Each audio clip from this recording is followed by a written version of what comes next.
Good evening and welcome to Real Talk with Ellasin, and I am Ellison. Listen, on this show we talk about real topics that impact the community as a whole. If you're watching on Facebook, go ahead and hit the like button. If you're watching on YouTube, please subscribe. Well, on today's show, we are going to be talking about men and mental health. Did you know, according to the American health survey, that there was 6 million men suffering with depression, and according to the National Institute of Alcohol Abuse and Alcoholism, 62,000 men have died from an alcohol-related death, as it appears they attempt to drink their problems away. Now, listen, men and mental health is serious. Depression and suicide are ranked a leading cause of death among men. And according to the American Health Annual Report, the suicide in men are 3.7 times higher than that of women.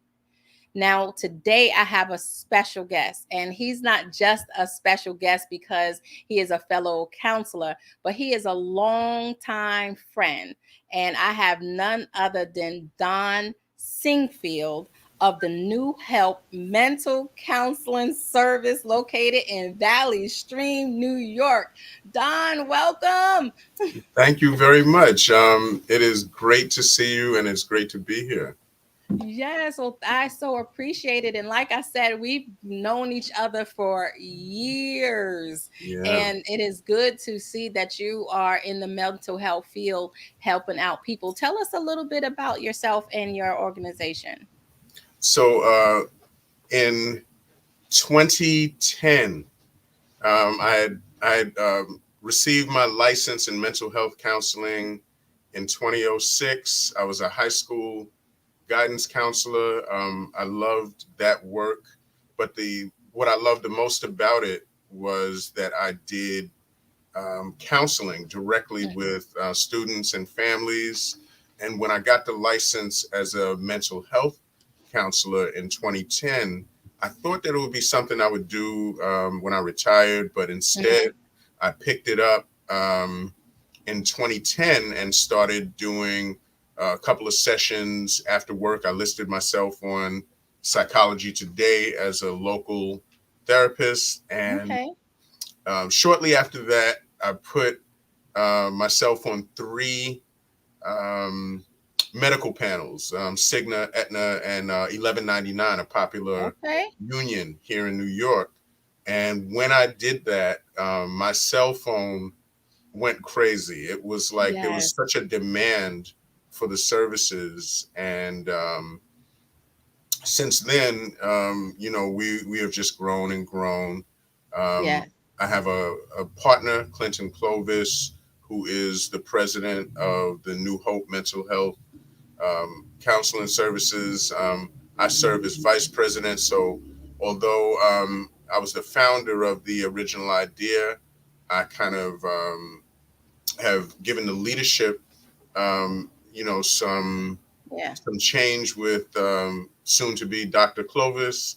And, we see almost 1,000 clients a week. That's families and individuals. You said almost 1,000 clients a week. Yeah, we actually have about 80 employees altogether. That is awesome. That's employees and contractors, some part-time people who were doing what I did, maybe a school counselor or a school psychologist, but they are also doing therapy. They have a license or limited license to do this work. And so, in terms of our counselors, it's about 50 of us. Wow. Well, you are doing a great job, and thank you for all that you do. So let's just jump right into it. Here we are talking about men and mental health, right? So let's discuss perhaps the stigma men face, the macho thing, or the hesitancy because of being macho. I'm not really getting help, right? So what do you perceive the pressure for men is to be strong, and why they're not getting help? For a long time, there's been the belief that men should be protectors and providers, and I think Hmm. that there's nothing wrong with that in principle. It's a wonderful model, except that men believe, often related to that, that there's only a few things that they should be doing or even feeling. And Mm. so when a conflict situation arises, often men will start off like trying to figure out how to solve it. And then Yeah. if it by any chance goes left and they feel insulted or disrespected, then we as men often go into this primitive place where we are believing that anger, rage, Hmm. Hmm. conflict, a battle, even where it could get physical, Yeah. is the only way to handle it. And I've talked to many black men who even will say that, um, what else was I supposed to do? Like Right. in a certain situation as a man, you know what I have to do. And it's Yes. really what we call in this field a cognitive distortion, the belief that you have to put yourself in some kind of situation that ultimately would be terrible for you, Yeah. because if you lose That's true. your freedom or your employment or time with your family or whatever it is, it's obviously not worth it in the long run, but we're not able Right. to see it because there All off is her a conflict. reaction. Right, there's a conflict in Yeah. what people believe, even what others believe we should do, and what Yes. men ourselves believe that we can and should do in situations of conflict. Right. You said I like what you said about how we're taught, and he says men do not want to feel inadequate or weak, and I like that because listen, as a little girl, as most of us little girls, most of us, right? We're playing with dolls, we're playing with Barbie, we got Ken, Barbie in a wedding dress, we got the house, we got the Holly Hobby oven, we're cooking all this stuff. The little boys are rough and tough. They're breaking stuff to fix stuff, fixing stuff to break it again. When we get hurt, most of the time it's like, oh, baby, come here. What's wrong? When the young man gets hurt, it's like, boy, be quiet. Don't cry. You man ain't shut up. Be quiet. So now Hmm. here we are that we taught these little boys to be quiet and hold your emotions in. Now here we are, fast forward, they in relationships, they dealing with life, and babe, I just want you to talk to me. I want you Hmm. to share your emotions. But yet we didn't teach our little boys how to share emotions. How important is that as a man? How important is it to say it's okay to show emotions? I think it's very important, and the reprogramming of our social learning is very necessary in this case, because often we as men, we've heard it throughout the years, by the time we are adults, that it is okay to show emotions, but Mm-hmm. it takes practice Mm, to show this range of emotion, whatever that might be, yeah. particularly as Eric said in his comment, especially if you're not feeling strong, Mm-hmm. you don't want to feel inadequate or weak. And I'll just a quick story. I remember being in a meeting with a bunch of people from a school, in a school setting, Mm-hmm. and these were all staff members, and there was some kind of an exercise where we were talking about situations in the school, and one of the male staff members said that they, in certain situations, that they don't feel safe among other staff members. Wow. And Mm-hmm. I think that this was just him using language that he had learned about, like you said, emotional, the emotional breath. And when he said it, I remember that one of the women said to me privately later, what kind of, what kind of punk, stuff is Yeah. that, Wow, look at that. for a man to say that he doesn't feel safe, in a situation with other women and, other people. And I think that we could just say that, oh, that person was really obnoxious to say it. But I really do believe, That's society. yes, there's an ongoing conflict that still exists where men are If not they really given the space to be, mm. to, let's say, feel unsafe, let's Yeah. say that. So it's good that you brought that up, because I know, especially with my couples, the one thing I say is, and ladies, listen to me, listen to me, listen to me. And Don, I know you're gonna back me up on this. It's no way in the world our man will share how he feels if we don't create an environment that he feels safe to be able to identify emotions first and then articulate it. Because sometimes, ladies, listen to what I'm saying. You can't wear his pants and yours too. So create that space for that man to, one, be still enough to be like, you know what, I don't know what I feel right now, but maybe describe it. Because Don, like you said, they wasn't taught the range of emotions. So now I'm trying to describe how I feel. Allow them to do that. And you're right. Society is like, oh, he's a punk. He's talking about his feelings. Oh, I feel. That's not right. We do need to create a safe environment for men to talk.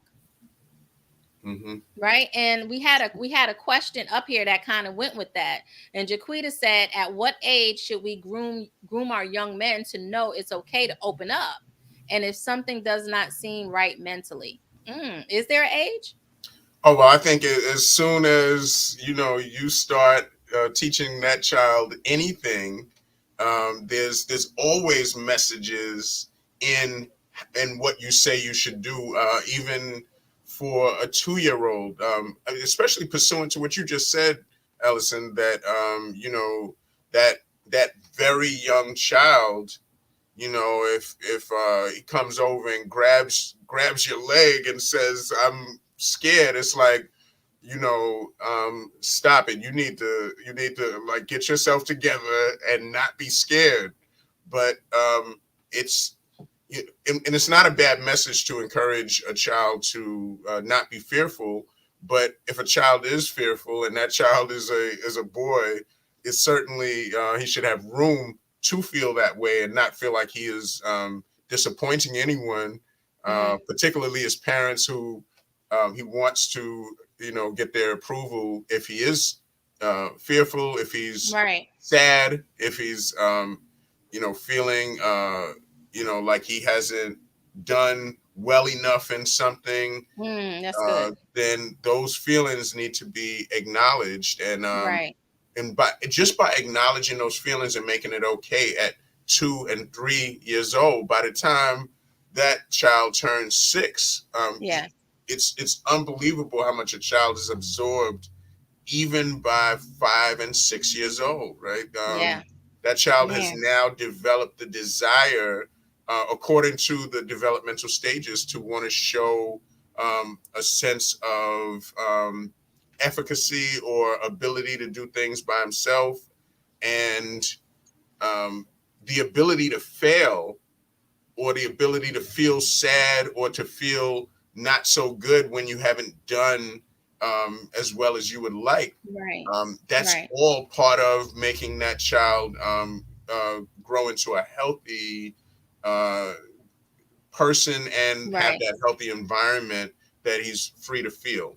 Right. So what you're saying, what I heard you to say was, okay, so as a child, if they're feeling a certain way, give them the space to talk about how they feel at at an early age. And I was chatting with someone about their child who was 2, who is throwing things and expressing anger. So your child knows emotions. It's just we need to channel it the right way, especially our young men, because they are young boys, because they turn into young men, which turn into grown men, and they will still channel, like you said, the anger part of the emotion. So it's good to let early age to let them identify problems and their feelings, so this way as they get older they won't see it as a weakness? Oh, absolutely, absolutely, because the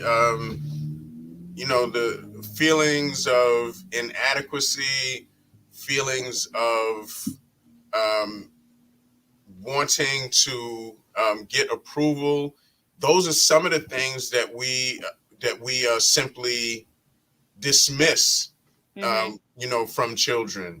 Oh, you don't got to worry about him. That he's not better than you, or you are. Um, you don't need to feel nothing about him, or you don't worry about what nobody else says, or Mm-hmm. what anyone else says. Right. Whereas the reality of what children tend to feel, they absolutely are concerned about what their peers feel, whether you approve of them. Mm-hmm. And so when you allow them to feel those things, but kind of help them process it in a healthy way, it's much better than dismissing it. Mm-hmm. Let's jump to cultural stereotypes, right? Because it is what it is, and this is real talk. A lot of people think that the black man is angry. They just Mhm. do. They think that the black man is angry. If we get a little loud, we're angry. If we make certain faces, we're angry. How much does that play a part? Because we don't know how to say, you know what, my feelings are hurt, or you know what, I might be sad right now. So what I did learn was anger. So that's what I'm projecting. Yeah. Well, the idea, I mean, in many social situations, um, particularly black men, I think question whether it would be beneficial to them to say, I feel this way or that way, particularly Mm, if they're really describing feelings. So one of the and I'm hoping I'm staying on what you're saying, but one of the things about men in general, and I think particularly with black men, is that if we are in positions to solve a situation, we're quick to solve the situation.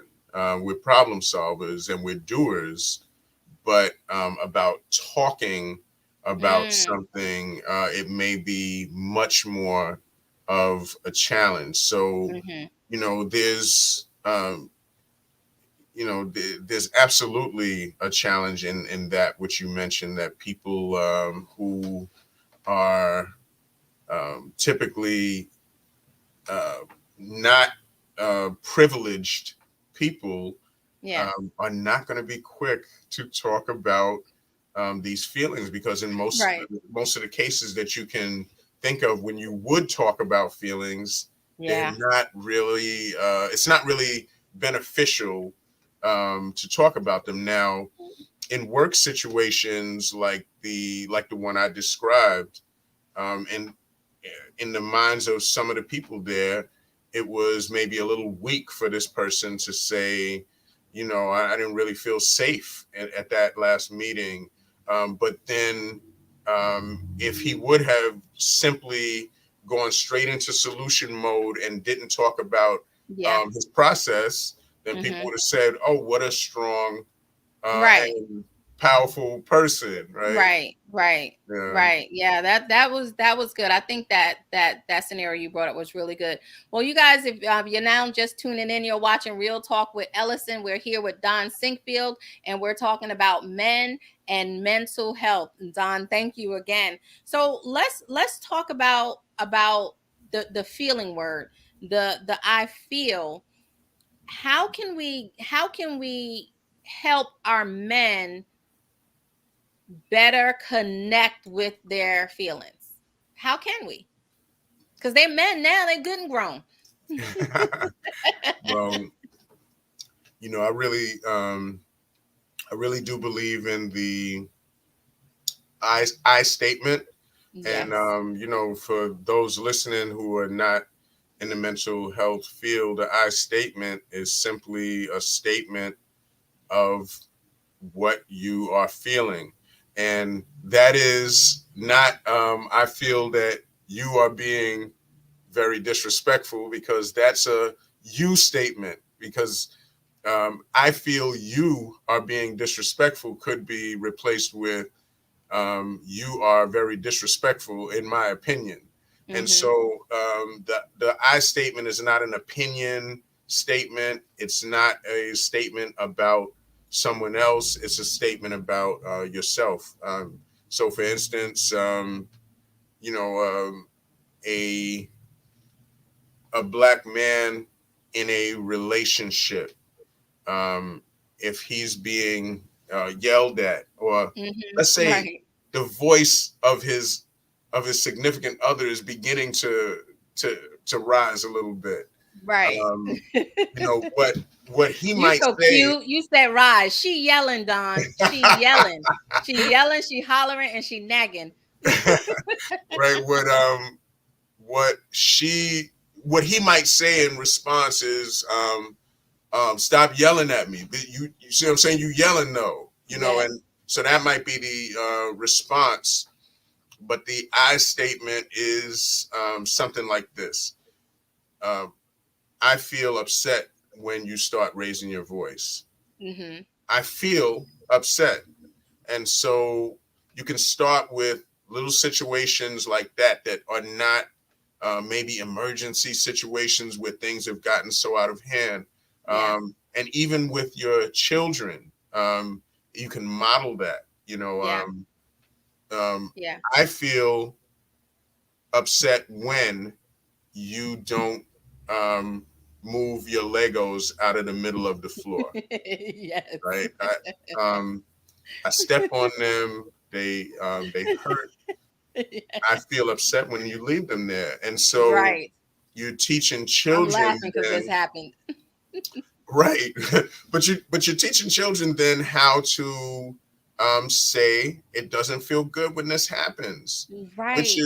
which is really what we want to do in life, is to tell people when we don't feel good. You don't have to be weak or some type of equivocal Yeah. person who can't express themselves. You're simply saying what it is that you feel. And the only way you learn to do that is practice, Yeah. because we jump ahead. Practice. Yeah, we jump ahead several steps usually when something Mm-hmm. happens, and just start labeling and Right. characterizing the other person, or or that whatever's happened, and this is some whatever we may Yes. say.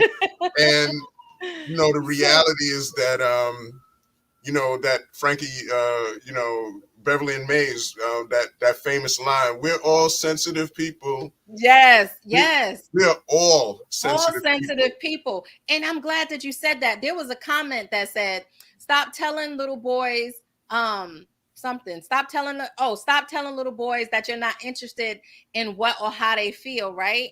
And that goes with what you were saying. Like, we are all sensitive people. And sometimes in our men, that sensitivity comes across as anger or aggression, because that's how I know how to get my feelings out. That's my sensitivity. But you said use I statements. So when the man says, I don't like when you yell at me, I don't like when you raise your voice at me, that goes right back to that comment. Stop telling our men that you're not interested in what he feel, but then you want him to share emotions. Hmm. Right? It's like, what do you make up your mind? Make up your mind.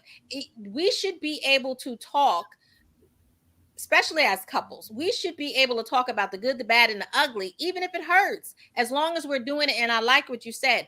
I feel like when you yell at me, and y'all know my past, I get triggered. So when you yell at me, I'm getting triggered, and I need to let you know. And that's just like a man. If he's telling you, look, this is how I feel, sit and listen to how he's feeling. Don't. And sometimes, Don, let me ask you this: even in the anger, how important is it to listen to the feelings?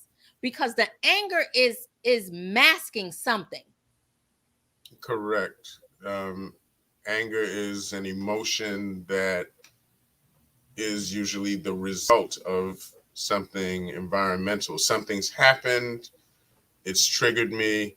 The you know Dr. Pfeiffer, who, I happen to be an anger management specialist. Dr. Pfeiffer was the person from the You have your national. anger management? Yeah. Oh, Hmm. well, we're gonna have to do another show on anger, and you might be counseling me. But anyway, we're gonna have to do another one. One of the things that we were taught was that ABC theory about anger, and so it's a thought, right, that originally happens, and then the thought creates a feeling, and then you have this explosion of anger. Hmm. But that thought might be, I just don't believe that men should be taught to a certain way. Like Mm. some of Yeah, us have that in our yeah, minds. Like yeah. I'm a man. Don't talk to me, with any kind of Right. aggression. Now, someone else can be frustrated and they're simply expressing their frustration.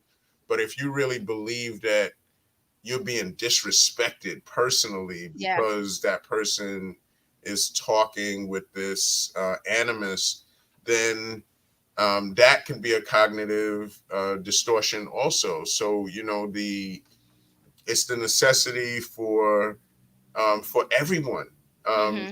because we as a society are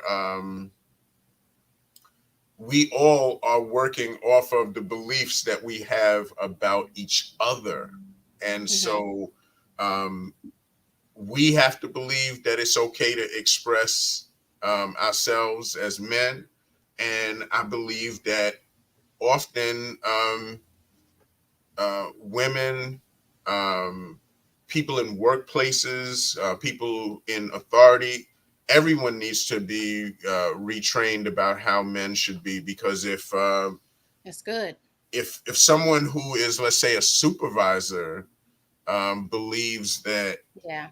men should be strong and silent, they might come with their own prejudice. Men should be strong, silent types. Any man who's Yeah. saying too much, or to me, that person's a complainer, and Mhm. that's a feminine trait. I'm just making up Right. what in my mind what some people do Yeah. No, believe. you're not making it up. It's the truth. I like that you said that men should be okay. You can be strong, but be quiet and strong. Don't let your don't Hmm. speak, right? And that goes with a comment that Eric has said, where because a lot of times with the black men, especially them, being oppressed and not allowed to have a voice, it makes it almost impossible to project a feeling of need when you have to be strong. So Hmm. again, it comes out as aggression. Um, and I want to jump into Monica's comment where she said, "What if what if when they express themselves is always negative?" Right now, I don't know that situation, but just listening to it being always negative, one, I like to say nothing's always right. I don't say always and every time, because it's not always. It's not every time you open your mouth, and it's not every single time, but it just appears like that because history will have us to think like this is how you are. If that person is being negative, then something happened in the family dynamics. Yeah. Something happened in life somewhere. Something is happening even right now to perhaps they don't know how to express it. They don't feel safe to express it. You jump in. If he is always negative, if she perceives he's always negative, what's going on there? Hmm. Yeah. The idea of someone being hypercritical, um, quick to criticize, quick to say something even that's destructive, but not quick to say anything that would be something that's a building Positive. or Mm-hmm. positive kind of Mm-hmm. statement. I mean, that Mm-hmm. it really does exist, and I think that what you said is right, Ellison. I mean, people, um, have come up in very uh, verbally destructive households, and um, it's a very Yeah, real thing, and people, it is. that I really believe that that's what therapy can do for people, because if you have a good therapist who can kind of help you with expressing yourself. I always say with arguing, the content is sometimes less important than the process. Mm-hmm. And Mm-hmm. there's a book called The Art of the Argument, that I refer to a lot, and I mean it's very basic. It's not that this book is saying these big secrets, but the you know it's about not judging or characterizing Mm-hmm. someone when you are having this uh, really what's similar to a debate that you want a solution from.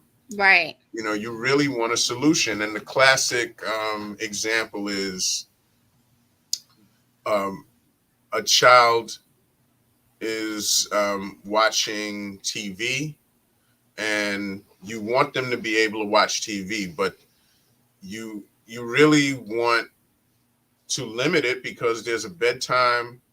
And Right. so now if the wife is enjoying this particular show with the child, then it's beautiful because of family activity. But now if there's a double episode that comes on, child is Right. going to be up to 10 p.m., which you both agreed that wasn't supposed to be.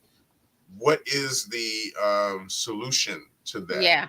And so now, if the man, let's like say, going back to the comment about like you're always negative, Right. like Or most of the time, like the other lady said. right, or right, it could be most of the time. I mean, if the man comes in and says, "This is exactly what I'm talking about," it's not you're irresponsible. Like you letting them stay up to 10 p.m. Mm. You're going against me because I've already Yes. established the 9:20 Ooh. bedtime. You know, it's that classic irresponsible thing. It's the same thing with how you don't clean your car out. Your car looks this way. Ooh. Like it starts to become like A ripple of domino effect of yes, negativity. a building of criticism, and the classic thing with the art of the argument is that you do not want to put more than one topic at a time out, Right. because when a person hears that they have done three things wrong, there's Is no a there's wrap. no longer even a conversation. It's the person. Yes. It's like biologically, I mean seriously, biologically, as human beings, if we see an object flying at us, we're gonna block the Block. object. Right. If we Yep. see a fist coming at us, we're gonna put up our hands to. Even if you've never been trained, it's Yeah. just instinct. You're going to Instinct.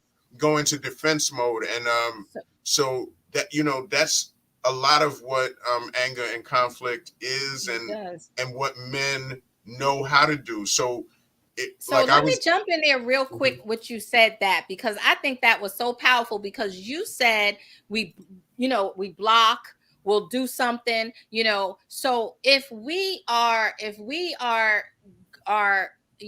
and getting back to the comment, and then I want to get back onto men and mental health, but if we as women, right, are coming at the man and we're saying, I asked you to take the trash out. You don't take the trash out. The grass need to be cut. We're coming at them in a way.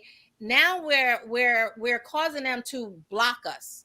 We're causing them to shut us down. So now we're even more angrier because it's like, okay, you're not responding to me. Well, I know I'm angry. All I know how to do is project anger. So you're throwing all this out at me at one time. So what I'm throwing up right now is my anger. This is the feeling that you see. I don't know how to say it.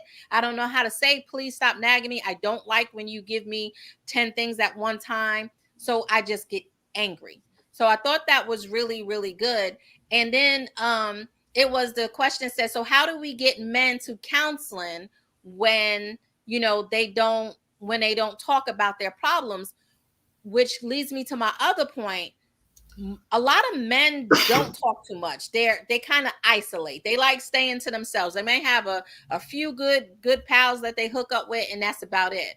So now if I isolate and I'm feeling, some kind of way, that could breed, maybe I'm trying to self-medicate an issue. So how important is it for men to be able to have an outlet? It's very important, and the thing is that sometimes when men get together, there could be that. I'm not saying that there always is. There's some very healthy relationships, but there can be some dynamics that are not so good. Like if men get together and have drinks, or they're smoking or something like that, now the bonding is like, have another drink with me. So now you're drinking 4 drinks instead of 1.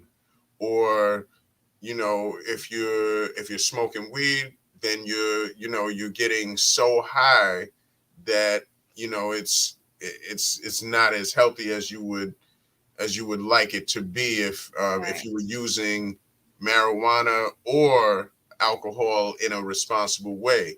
And so that bonding can be good if the habits around it Are good habits, are good habits, healthy habits. or at least controlled. And Yeah. but I also think that men are more likely to talk than we think, because men simply don't want to be criticized and don't want to be wrong. And so if, when you go to a counselor and you find somebody who is a good match, and that could be culturally, that could be the right amount of non-confrontational, just willing to listen to, the client. I found over the years that a lot of men have come to me and said, this is absolutely amazing. I would have never thought that I would have wanted to come to counseling, but I enjoy this. When's our next session? I have people who have come in years ago, and still to this day, we may not have weekly sessions, but they still have my Check-ins. number. John, can we have a session soon? I need to talk about and I something. think that's powerful that you said that, but we got to get them in there. We got to break the stigma. We got to get them in there. Eric said that men suffer in silence, and I can agree with you. Sometimes I get the men in there, I'm like, whoa, you've been holding this in for a minute, because they want to talk, but it's getting them in there. Right? It's getting them to identify that I need to be in there. Now, what are some of the most common mental health conditions? We know there's depression and anxiety, and sometimes men don't know what that is. They be like, man, my heart beating real fast. I got sweaty. They don't really know what it is, but then they have the PTSD. So what are some common mental health conditions you see in men? Oh, well, you just mentioned, besides depression, anxiety, I think PTSD is a big one. There are men who, in their family lives, had such dysfunctional is too light a word to describe what some people had to endure in their childhood, in terms of just people saying destructive things to them, people people who were supposed to be protecting them, hitting them, neglecting them. I had a man say to me that all he was looking for in this life was for his father just to finally tell him that he's proud of him.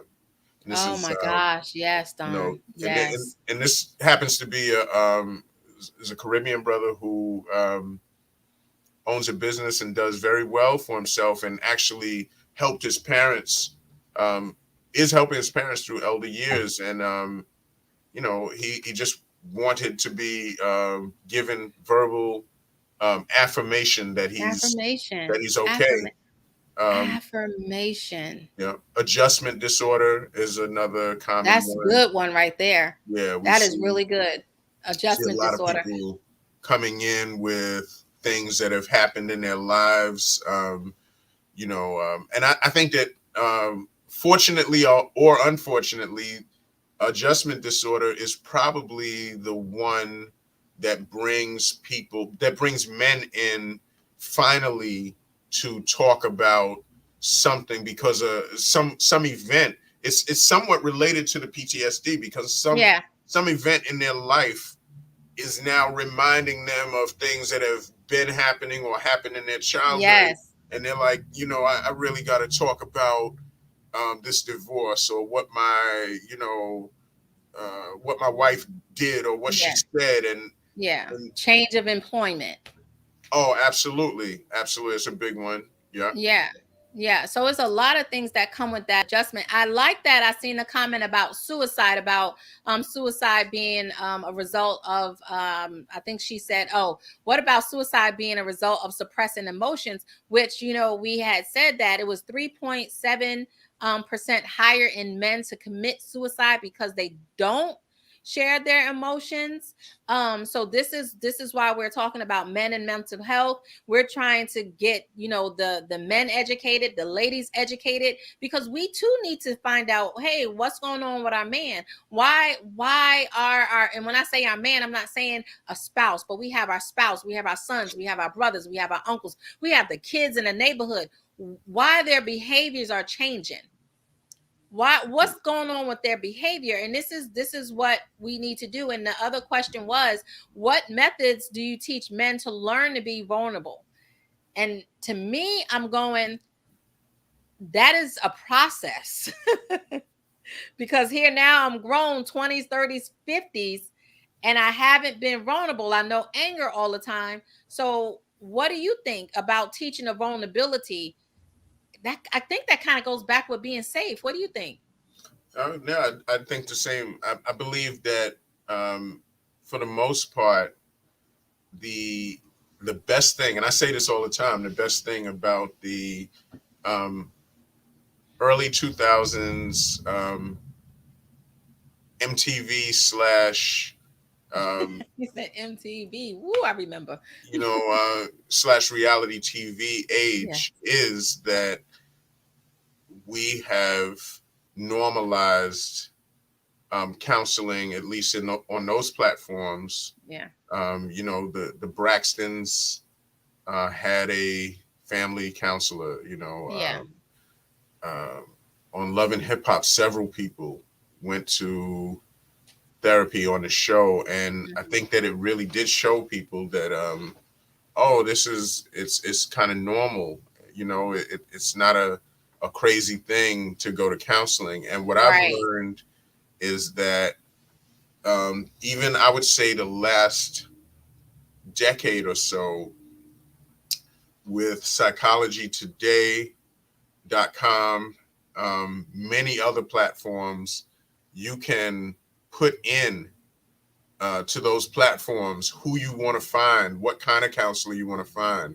And if you don't know counseling, some people say, well, I've never done this, so I have no idea what I would be doing. But if you just say uh, black male therapist, Yeah. black woman therapist, people who are more advanced in this might say, well, I want somebody who does cognitive behavioral therapy because it's my Right. thoughts. Oh man, I'm glad you brought that up. Because Yeah. the comment said, do you feel emotionally focused therapy would benefit men? I think she was saying how the men are closed off. And I was, so when I had seen that comment pop up, I was like, well, I thought about what you said about it being a thought, right? So if the thoughts are distorted, then CBT, cognitive behavioral therapy, I'm thinking, because you said, this is how I say it. I go, thoughts become words, become behaviors. So, and a lot of men we know are analytical. So they ponder in the thought, right? So if it's just me, myself, and I, and we all have the wrong thought, we're Yeah. spinning ourselves up. So what do you think? CBT, emotional focus therapy, or techniques from both? Well, I think from both. The CBT, I think, it can be very powerful in terms of getting people to just ask themselves, is this a rational thought that I'm having? That's right. Like going back to earlier in the show when I was saying that men, they actually believe I'm gonna have to get in this guy's face right now, Yeah. just to, just to demonstrate that I'm a man. There's no other Yeah. way. There's no other way I could do it. That's actually a belief.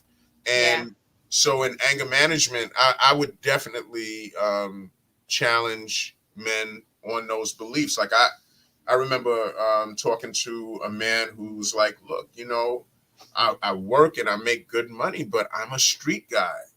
Like essentially that's who I am. Yeah. And Yeah.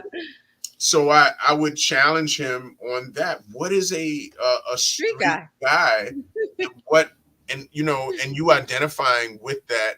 What does that do for you now? What's the payoff for Yes. you in this uh, present day and time for you to say, mention this all the time that you're a street guy? How does that pay off? And so you really get people to deal with the thoughts that are guiding them. But Yeah. conversely, with something like emotionally focused therapy, you are really taking it back to childhood and saying, Yes. where did the trauma start? Begin. Um, if it's relationship based EFT, who's the withdrawer? Yeah. And if you're withdrawing, what is it that you are avoiding? Is it that you don't want to be criticized? You are wanting to feel less vulnerable and to explore those emotional triggers. Yeah. But both are necessary, but they're very much related to each other. Yeah. Yeah. I want to talk about this right here. I don't know. Most of the time when we ask our kids, especially our boy child or our man, well, how you feeling? What's wrong? I don't know. And we're like, well, yes, you do know. Well, how true is it that sometimes I don't know, because I can't articulate on something I can't identify. So if I don't identify with a feeling, I don't know. So now here we are getting upset with, yes, we're trying to force a feeling. And then the anger comes. So I kind of go back to that person who said, what about if everything is negative? Well, is it negative because maybe we're trying to get something out, or we're asking questions and it's like, I don't know. So it's just rage comes out. So what would you say to if you're talking to your man, because at some point they have to find out enough is enough. I can't take this no more, but I don't know how I feel. I don't know. What is it? What's the warning signs I need to look for?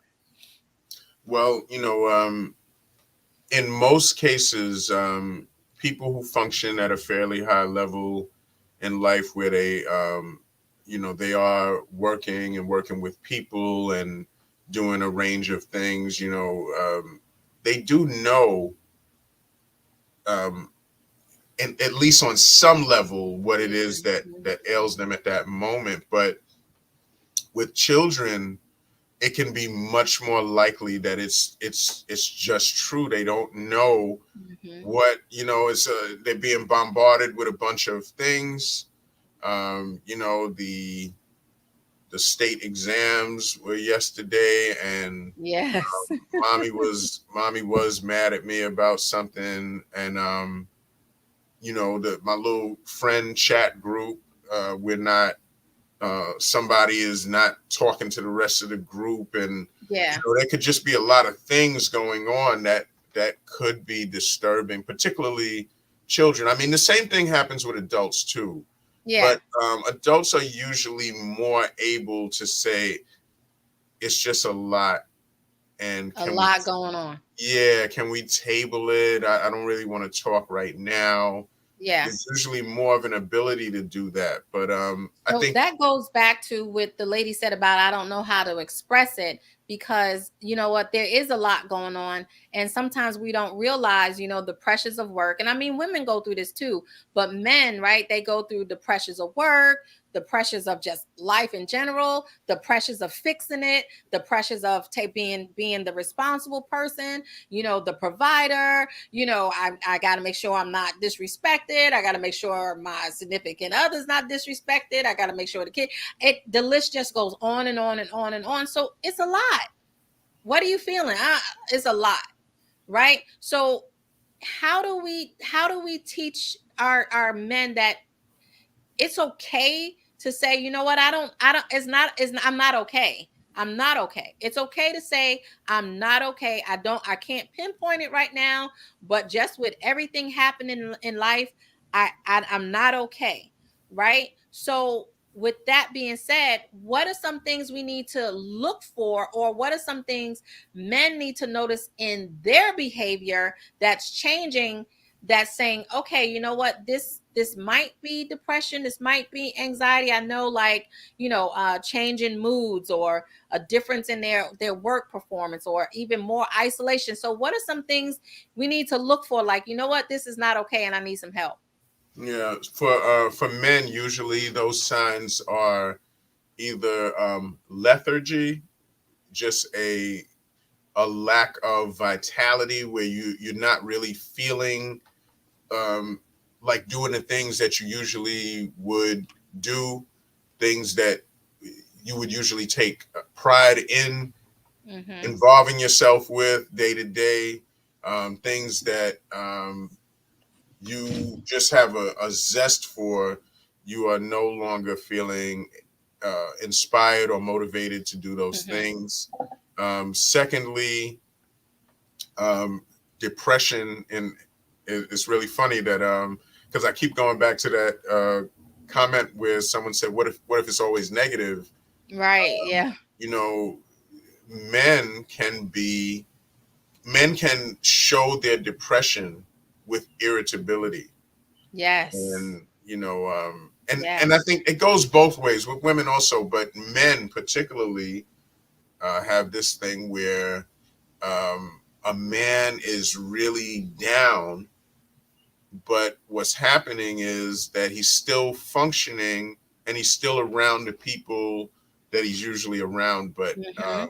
now it's like, yo, I don't know. Why you asking me that? What? Okay, so what do you want me to do then? And it's just kind of Or you tell me irritable. how you want me to feel. Mm-hmm. You know, Mm-hmm. I hear it a lot. Okay, well, you know what, since you want me to say, you tell me how you want me to feel. They're irritable because I don't know, I'm stressed. And I like that you said they can show that in irritability, you know, because like you said, they lose the pleasure and stuff like that. And it can also come out in, like, what, physical symptoms too, Oh, you know, absolutely. headaches, right, more Right, stuff. right. Gastroenterological type of issues, stomach upset, loss of appetite, um, headaches, heart, blood pressure Wow. goes up Yeah. if and that's for those who are really checking on those things. A lot of those are called the silent killers, right? Yes, Because it is. the famous talk about comfort food or drink, where people are just I mean, men will not admit to emotional eating because that's typically something that is talked about as what women do. But Yeah. in the same way, men, might go, just be more likely, if you're trying to be responsible. Let's just give the profile of that 50-year-old man who might be teetering on having heart problems or high blood pressure. Yeah. If he's feeling depressive episodes, he might be more likely to go to KFC Yeah. and just eat. Or Mm, so now you're eating 3 times the sodium right. that you would normally eat, because Yeah. you're just not feeling very vital at the time emotionally. So emotional eating or Yeah. that drinking of alcohol, that can also come into play if people have those tendencies. Yeah. Now I like that you said that, and I want to say this to the viewer who talked about is a book that I suggest often. Is $6, maybe $6 on Amazon. It's called Negative Self-Talk and How to Change It. That's an excellent book. Hmm. And it talks about, we'd be surprised how much negativity that we talk to our own self more or less anything else. So if you're looking to, to help out or get something for the individual, Negative Self-Talk and How to Change It, that is a really good book for negativity. So, and like I said, it's on Amazon. It's like $5 or $6. So I know we're coming to a close, Don, right? And you guys are watching Real Talk with Ellasin. We're talking about men and mental health with Don Sinkfield, and he has been dropping some great knowledge. Don and I appreciate that. Yes, negative self-talk and how to change it. So, in closing, how can a spouse or family member help a man, especially after, if we're seeing some of the symptoms that you just described? How can we help them without nagging? Well, I mean, I think the first thing is model the behaviors that, I mean, if the lady in the relationship is evolved and knowledgeable enough to know how to model some of the behaviors, the I feel, the I statements, I feel worried when you are not yourself. Yeah. I see that you're not yourself, and it makes me feel worried. Hmm. So you're not saying to the person like, um, wow, like you're stressing me out. Like this is, you're not acting right, and I'm stressed out. So now the person, if you're saying that, is feeling maybe blamed for being Wow. stressful to you. But if you tell them that you are feeling concerned, you're feeling worried, so it's modeling the behaviors that you would like to see in them, and then it's letting them know what those resources are. I mean, I always say that counseling is very low stakes in the sense that Hmm. you That's good. talk to someone, it is private by law. Yes. Mental health counseling, social work, and all the professions associated with therapy are under HIPAA laws. So you can talk to someone. If you have that job where you have health insurance, you can use your health insurance, and it's no one's business. Yeah. So That's right. yeah, getting the help, and others can model for Black men. Yeah. I mean, I'm saying Black men, but for men, For the men in behavior, general. Yeah. yeah, the behaviors that you want to see in them. Yeah. And so let's drop some coping skills, right? Because if they're out there, if they're listening, if the ladies are listening, they can go back. What are some coping skills that can help the man deal with just life stressors? Hmm. So we talk about self-care as being Hmm. something that is still, a lot of us are still in the progress in terms of learning self-care, but you can ask yourself what healthy habits you have that that you enjoy, and that could be anything from just being outside, Hmm. walking, um, going to get a massage, Yeah. Tinkering or around in the car. right, say taking a drive, just Yeah. relaxing. Yeah. Um, the self-care is important, and additionally, just always being aware of the resources around you in itself is a way to cope, because if you believe that you have to experience this stuff alone, and that it's not for my wife or my significant other to help me with, it's not that I can talk to my son, it's not that I can talk to anyone, it's just Hmm. I have to, as Eric says, suffer in silence, then Yeah. That is some of the worst, Yes. stinking thinking, as they would say. That's I say that a lot. yeah. Stinking thinking. Uh-huh. Yes, yes, I agree. That's that me, myself, and I, all the wrong talking we doing up here. Right. Right. So good. So you have been watching Real Talk with Ellasin, and we've been having Don Sinkfield. We've been talking about men and mental health. And Don, leave us with a nugget. um, Men, typically we think that men control the world, but often the burden of knowing that you have responsibilities, you have other people depending on you, makes it so that you are not really able to express the feelings that you have to other people. So model what you want to see in men for men. That's good. Model what you want to see in men for men. I like that. That right there is powerful. I'm going to steal that. Don, I thank you so much for being here. You've been a wealth of knowledge. I'm sure people have gained some insight. You should not have told me you was a specialist in anger management. We'll talk offline to see when you can come back and we can talk that, because anger just seems to be running rampant in the world right now.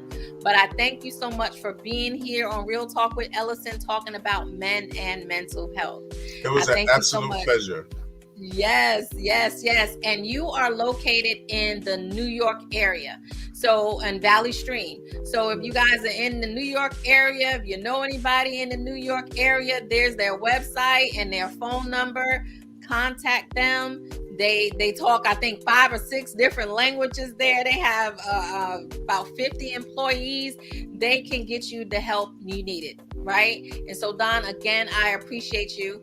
Listen, if you guys have been tuning into Real Talk, stay tuned. It's Mental Health Month in May, and we're going to be talking more about mental health. We're going to be talking about children and suicide. We're going to be talking about suicide in just in general. So stay tuned for more upcoming shows on Real Talk with Ellasin. You guys, thank you so much for tuning in, and be blessed. Bye, Don. I'll talk to you soon. Yes, talk soon. Bye-bye.